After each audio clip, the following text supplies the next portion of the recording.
Muy buenas amigos, bienvenidos a una nueva entrega de Béisbol Caribe con un servidor, Kevin Cabral. Ya hemos tenido algunos movimientos de mucho interés y de mucha importancia en el béisbol de Grandes Ligas, dos de ellos rodeando de alguna manera al equipo de los Mets. Lo primero que ocurrió fue que Jacob deGrom aceptó una oferta de los Vigilantes de Texas, contrato de $185 millones por 5 años, 37 por temporada, y eso provocó que los Mets el pasado lunes le hicieran una oferta que aceptó Justin Verlander de $86 millones por 2 años. Y es interesante que hablemos un poco de esto. Los Vigilantes de Texas están haciendo todos los esfuerzos por mejorar su cuerpo monticular, quizás hasta con un poco de desesperación, y se están corriendo un riesgo enorme al otorgar este contrato a deGrom. Uno ve las cosas con cierta sangre fría y piensa que a veces los mejores negocios son los que no se hacen, y eso puede que sea el caso con los Mets al no tratar de perseguir a deGrom, que de hecho aceptó la oferta de Texas sin regresar a su equipo original, que ya le había hecho una de 3 años. ¿Cuál es el tema con deGrom? Cuando está saludable es probablemente el mejor lanzador de las Grandes Ligas, pero ¿qué tan frecuentemente está en el montículo? Fíjense que en los últimos 2 años ha promediado 13 aperturas por temporada, y es difícil pensar que a medida que el tiempo siga pasando, esa situación mejore. Notemos que deGrom es un lanzador de 34 años, lo que quiere decir que le están dando un contrato que lo va a llevar hasta casi los 40, que ya se hizo una cirugía Tommy John cuando todavía estaba en la universidad, con un ligamento que quizás ya tiene su fecha de vencimiento. Normalmente lo que se dice cuando un lanzador recibe ese procedimiento es que unos 10 años después las posibilidades de que ese ligamento se quiebre comienzan a elevarse, y quién sabe si eso ocurre durante la estadía de deGrom con el equipo de Texas, además de los problemas diversos físicos que él ha tenido en los últimos 2 años. O sea que ciertamente los Vigilantes están adquiriendo a un as de rotación cuando está disponible, pero hay un riesgo muy elevado asociado con deGrom, y por eso los Mets decidieron reconstruir su rotación buscando otras alternativas. Y cuando digo reconstruir, es más o menos eso, porque pensemos que al terminar la temporada no solamente se va deGrom, sino que también se declararon agentes libres Chris Bassitt y Taijuan Walker, lo que quiere decir que 3 de los 5 principales abridores del conjunto en la temporada pasada ya no están. Por lo menos uno de ellos ya firmó. Todavía digamos que existe la posibilidad de que Bassitt o Walker regresen con el conjunto, pero los Mets toman acción rápidamente y logran firmar al hombre que el año pasado ganó el premio Cy Young de la Liga Americana. Y usted dirá, bueno, pero Verlander tiene 39 años, ciertamente, pero es un lanzador que acaba de regresar de una cirugía Tommy John, y además, lo más importante, es un contrato de 2 años con una opción que podría activarse dependiendo del rendimiento de Verlander en sus 2 primeros años lanzando en Flushing. O sea que el riesgo es mucho menor, aunque el salario promedio anual es más alto. Un contrato, hablando de esa cifra, alrededor de $43 millones, perfectamente comparable con el que tiene Max Scherzer. O sea que ya los Mets por lo menos tienen a Scherzer, Verlander y Carlos Carrasco.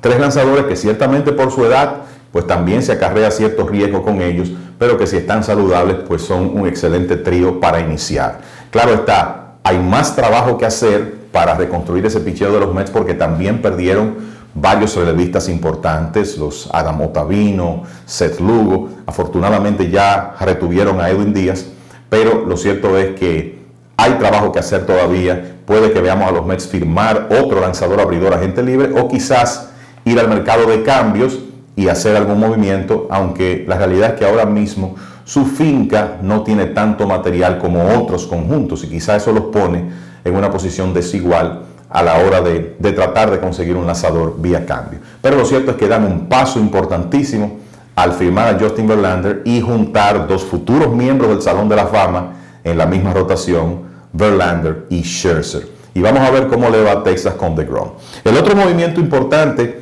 que ocurrió en el primer día de las reuniones de invierno, en lo que parece que va a ser una explosión de grandes salarios. La realidad es que lo que nos llamó la atención hace unos días fue ver al equipo de los Tigres de Detroit firmar por 1 año al antiguo lanzador de ese mismo conjunto, Matthew Boyd, que ha tenido una serie de lesiones y que apenas tiró poco más de 13 episodios en 2022 a nivel de Grandes Ligas, y recibió una oferta de $10 millones garantizados. Imagínense eso, yo creo que eso nos dice cómo está el mercado. Y hoy los Phillies de Filadelfia, que han sido extremadamente agresivos en la agencia libre desde que tienen a su actual dueño, el señor John Middleton, le dieron un contrato de $300 millones por 11 años al torpedero Trey Turner.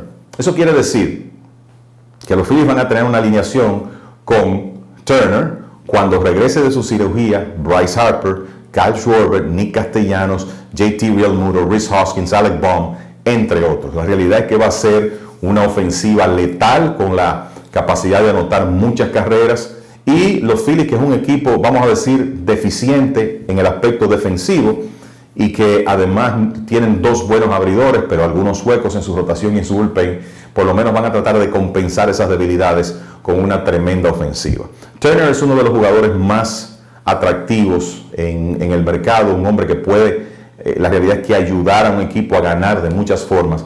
Ahora bien, estamos hablando de un jugador que depende mucho de sus piernas, depende de su velocidad, y esos son los jugadores que tienden a perder facultades más rápido. Esa herramienta es de las primeras que se pierde, y pensemos que con ese contrato de 11 años los Phillies están garantizando una estadía en Filadelfia a Turner hasta los 40 años de edad. ¿Hasta cuándo él podrá ser efectivo al nivel que lo fue con los Dodgers el año pasado? Eso es lo que está por verse. Ciertamente en los primeros años de ese acuerdo, los Phillies van a tener a un jugador dinámico, sobre todo en el aspecto ofensivo, un hombre que es un trescientista con poder de extra base, que crea muchísimas situaciones con su velocidad, que con las nuevas reglas va a tener la oportunidad de robar más bases, que consigue una cuota importante de infield hits. La realidad es que es un jugador de impacto en cualquier alineación. El tema es hasta cuándo va a poder ser efectivo durante la vida de ese contrato tan largo. Mientras tanto, los Phillies, no hay duda que adquieren una pieza más para lo que ya era una tremenda ofensiva, y va a ser interesante ver ese equipo junto el año próximo. En cuanto al aspecto defensivo, Turner, digamos que ha estado un poco por debajo del promedio como torpedero en los últimos 2-3 años. Los Phillies tienen la opción de colocarlo en el short y mover a Bryson Stott, que terminó jugando bastante en el short el año pasado, a la intermedia, o comenzar con Turner en la segunda base en 2023. Y esa es una decisión que tendrán que tomar internamente, y veremos cómo el dirigente Rob Thomson utiliza sus piezas al iniciar la próxima temporada. Pensamos que porque esa es su posición y por el contrato que le están dando a Turner, él va a comenzar jugando en la posición 6, y si es necesario un movimiento durante la vida de ese contrato, que es lo más posible, entonces podrán hacerlo más adelante. Entonces, el primer movimiento de importancia que ocurrió en esta temporada muerta, que no quería dejar de mencionar, hace ya alrededor de 10 días los Astros de Houston le dieron un contrato de 3 temporadas al productivo inicialista de los Medias Blancas de Chicago, José Abreu, un hombre que desde que llegó a Grandes Ligas en 2014 ha sido consistente en su producción, tiene un premio de jugador más valioso en su haber, y el año pasado, aunque su poder de cuadrangular sufrió una merma, en los demás aspectos fue tan efectivo como lo había sido en años anteriores con el equipo de los Medias Blancas. Insertar a Abreu en esa alineación en lugar de Yuli Gurriel, dicho sea de paso, compatriotas, jugaron al mismo tiempo en la Serie Nacional de Cuba, en su momento fueron ambos miembros del equipo nacional de ese país. Gurriel unos años mayor que Abreu, pues los Astros para los fines sustituyen a Gurriel con Abreu, que imagínense cómo va a estar ahora ese medio de la alineación de los Astros con Alex Bregman, Jordan Álvarez, Kyle Tucker, Abreu ahora. Realmente una alineación temible, considerando que lo más probable es que veamos a José Altuve y Jeremy Peña bateando en la punta, pendiente a otros movimientos que los Astros pudieran hacer para fortalecer la receptoría y el jardín central. Habrá que ver qué hacen con su picheo. Tienen una gran profundidad en brazos de rotación y también de bullpen. Obviamente perdieron a Justin Verlander, y la interrogante es si se van con lo que tienen, le dan una oportunidad al prospecto Hunter Brown de iniciar partidos cada 5 días, o si en cambio tratan de adquirir un lanzador veterano para crear un poco más de equilibrio en esa rotación. Pero lo cierto es que Abreu le da mucho más poderío aún a esa ofensiva, y será interesante ver la producción de esa alineación en los próximos años. Los Astros le dieron 3 temporadas de contrato a Abreu. Básicamente él va a estar con ellos en sus temporadas de 36, 37 y 38 años. O sea que aunque ahora él no ha mostrado una gran merma en su producción, incluso puede que ocurra que yendo al Minute Maid Park sus números de poder mejoren, porque Abreu es un bateador que frecuentemente ala la pelota y las dimensiones por el jardín izquierdo en ese parque de Houston lo van a ayudar. Lo que habrá que ver es si él puede mantener este mismo nivel de producción durante los 3 años de ese contrato. Pero de nuevo, para un equipo de grandes ligas, cualquier acuerdo que sea, digamos, de 4 temporadas hacia abajo, está dentro de lo que los equipos quieren hacer hoy en día, y los que están más sólidos, como los Dodgers, los Astros, uno piensa que van a tener una menor tendencia a tratar de sobrepagar para llenar algunas debilidades, cosa que sí hizo, por ejemplo, el equipo de Texas para conseguir los servicios de Jacob deGrom.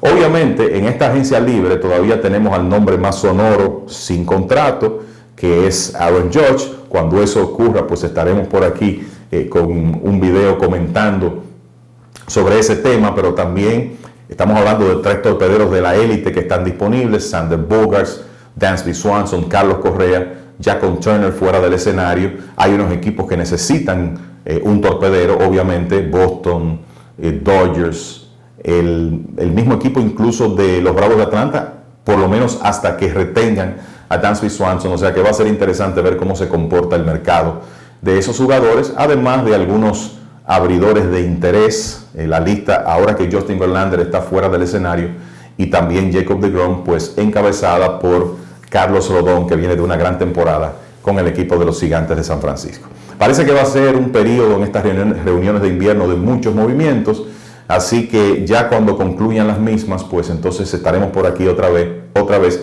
para comentar algunas de esas transacciones que se produzcan en la parte final de las reuniones. Espero que hayan disfrutado esta edición del Béisbol Caribe, y ya nos juntaremos nuevamente en una próxima ocasión. Muy buenas, amigos.